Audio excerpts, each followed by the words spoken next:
नमस्कार।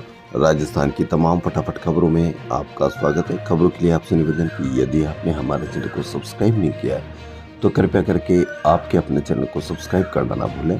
तो बढ़ते हैं आज की बड़ी खबर की ओर। क्या है राजस्थान की बड़ी खबरें? जी हाँ, कल एग्जिट पोल जारी किया गया।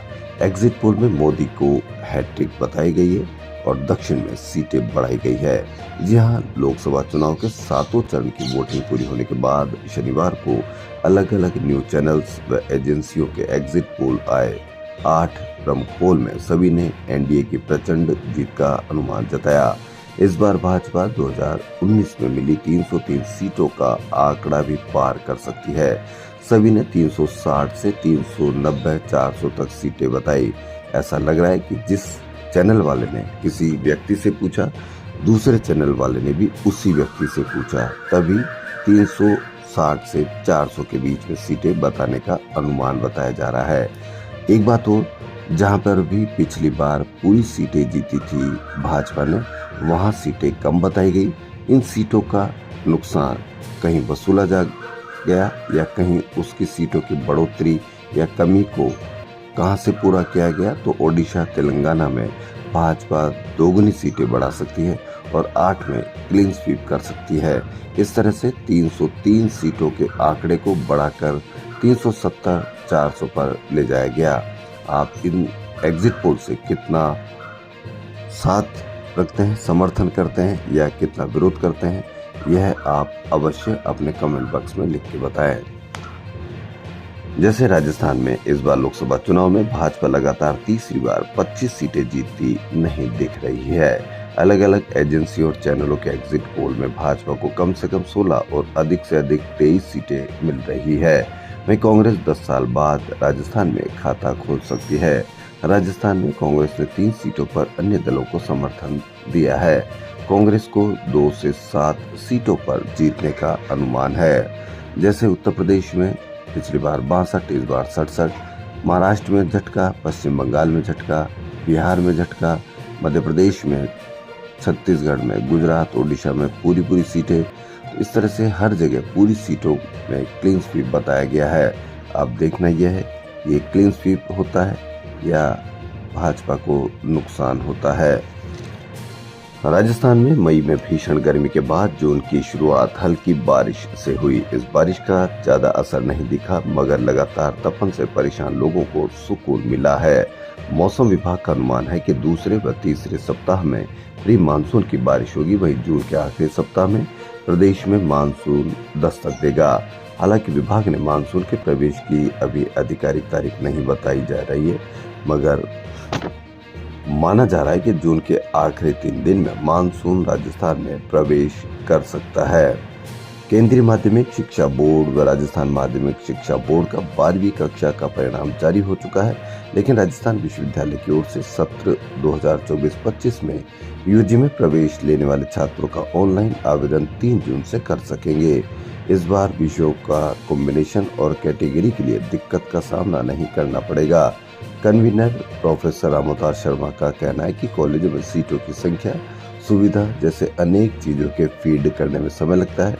13 और 14 जून को फॉर्म करेक्शन का मौका दिया जाएगा। इसके बाद फाइनल कट ऑफ लिस्ट जारी होगी। इसके आधार पर BSc, BA, BCom pass, honours course, BBA, BCA जैसे कोर्स के साथ सर्टिफिकेट कोर्स में प्रवेश मिल सकेगा। एकीकृत स्वास्थ्य प्रबंधन प्रणाली यानी IHMS लाइलाज रोग से ग्रसित है। पिछले 2 माह से 4 बार सर्वर ठप हो चुका है। बार परेशानी के बावजूद चिकित्सा विभाग राजस्थान इलाज नहीं कर पा रहा है। शनिवार को भी ऐसा ही हुआ। राजस्थान भर के अस्पतालों के ओपीडी और आईपीडी में करीब 1 घंटे तक पर्ची नहीं बनी, जिससे मरीजों की कतारें लग गई। मशक्कत के बाद सर्वर शुरू हुआ, लेकिन गति इतनी धीमी थी कि ओपीडी में 1 मिनट में 2 और आईपीडी में 1 ही पर्ची बन रही थी, क्योंकि रोजाना ओपीडी में 9 से 10 पर्ची बन जाती है। खाद्य पदार्थों में मिलावट को रोकने के लिए फूड विभाग की ओर से चलाए जा रहे अभियान के दौरान विभाग की टीम ने शनिवार को भी कानोता में कार्रवाई कर 3200 किलो वेजिटेबल सॉस नष्ट कराया। जी हां, आपको डर दिखाया जाता किसी और का, जबकि चारों तरफ आपके लिए नकली सामान, मिलावटी सामान बेचने के लिए, आपके घर में भेजने के लिए तैयार है। ये लोग कौन है जिससे आपको ज़्यादा खतरा हो सकता है? खतरा नकली मिलावटी सामान से है या उन लोगों से जो आपको बताया जा रहा है? पसंद आपकी, समर्थन आपका और सोच आपकी। अब देखना यह है कि किस तरह से आप इनसे निजात पा सकते हैं। राजस्थान में कानून व्यवस्था को लेकर शनिवार को पुलिस विभाग की बैठक में मुख्यमंत्री भजनलाल शर्मा ने अफसरों से दो टूक कहा, अब पुलिस जांच का पुराना ढर्रा नहीं चलेगा। कोई कितना भी बड़ा हो, जिसने अपराध किया है वो छूटना नहीं चाहिए। मेरा किसी के प्रति कोई पूर्वाग्रह नहीं है, मैं तो सिर्फ भयमुक्त और शांत राजस्थान चाहता हूँ। पुलिस की छवि स्वच्छ और अच्छी बनी रहे ताकि जनता का विश्वास न टूटे।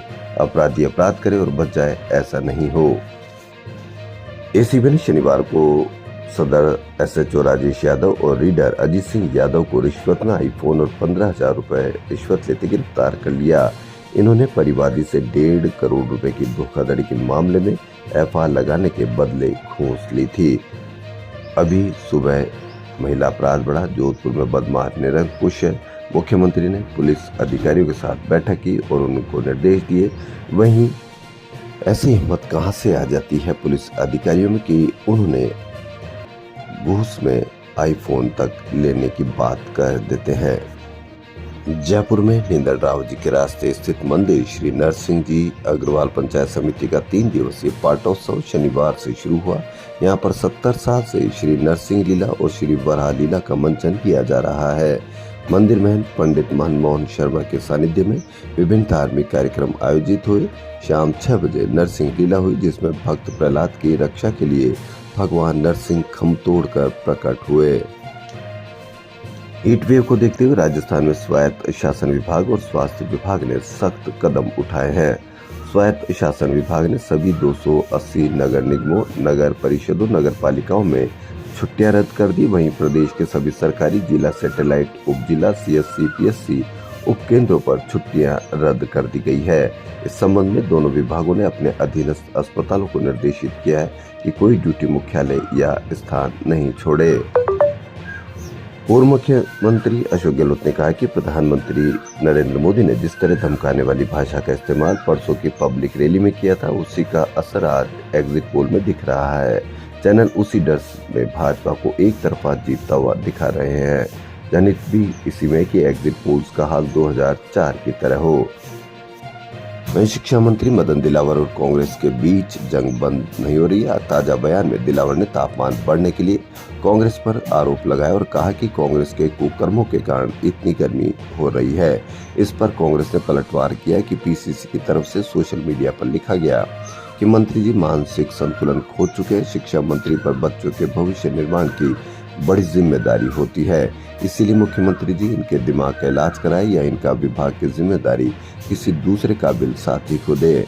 मंत्री जी अपने बयानों से राजस्थान को लगातार शर्मसार कर रहे हैं। राजस्थान के सिरोही जिले से शिकायत आई थी कि वहां बाल काटने वाले जाति देखते हैं।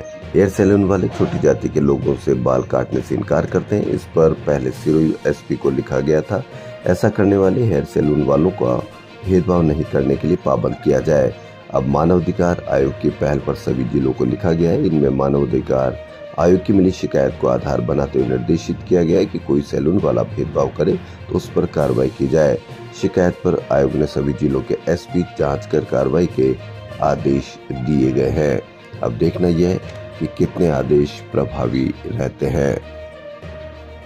बीपी के साथ डायबिटीज और तंबाकू भी लकवे का बड़ा कारण है। 14,59,315 आबादी वाले कोटा के मेडिकल कॉलेज में साल 2018 से अब तक 7,500 मरीजों पर हुए अध्ययन में निष्कर्ष निकला कि 50% मरीजों में लकवे का बड़ा कारण हाई ब्लड प्रेशर है।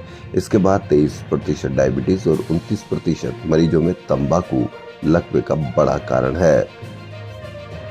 कोटा को स्ट्रोक पर पॉपुलर बेस्ट स्टडी करने के लिए प्रोजेक्ट मिला था। कोटा के डॉक्टर्स ने 6 साल चले इस प्रोजेक्ट में यह डाटा जुटाए।